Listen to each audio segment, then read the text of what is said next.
আসসালামু আলাইকুম। আমার শখের রান্নাঘর পেজে সবাইকে শুভ দুপুরের ভালোবাসা রইল।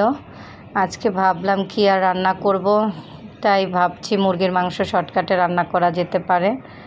আর সাথে অনেকগুলো মুরগির হাত পা জমিয়ে গেছিলো, তাই ভাবলাম একটু একটু করে রান্না সব কিছু ভালো করে পরিষ্কার করে ধুয়ে পেঁয়াজ, আদা, রসুন, তেজপাতা, হলুদ, মরিচ, মুরগির মাংস রান্না করতে যে যে মশলাগুলো লাগে দারচিনি এলাচির থেকে ধরে সব কিছুই দিলাম।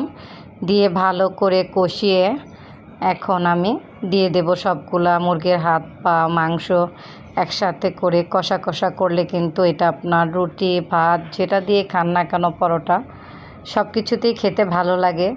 তাই মাঝে মাঝে এই দু একটা হাত পা না রেখে সে ভালো করে কয়েক জমিয়ে একসাথে করে রান্না করলে দেখবেন অবসর সময় বসে খেতেও কিন্তু দারুণ ভালো লাগে। তাই আজকে যেমন ভাবনা তেমন কাজ বসিয়ে দিয়েছি এক কড়াই ভরপুর করে। এখন সুন্দর মতো মাখা জাকা হয়ে বসিয়ে গেছে, পরিমাণ মতো পানি দিয়ে ঢেকে রাখবো আর সিদ্ধ হওয়ার জন্য অপেক্ষা করব। আল্লাহ হাফেজ।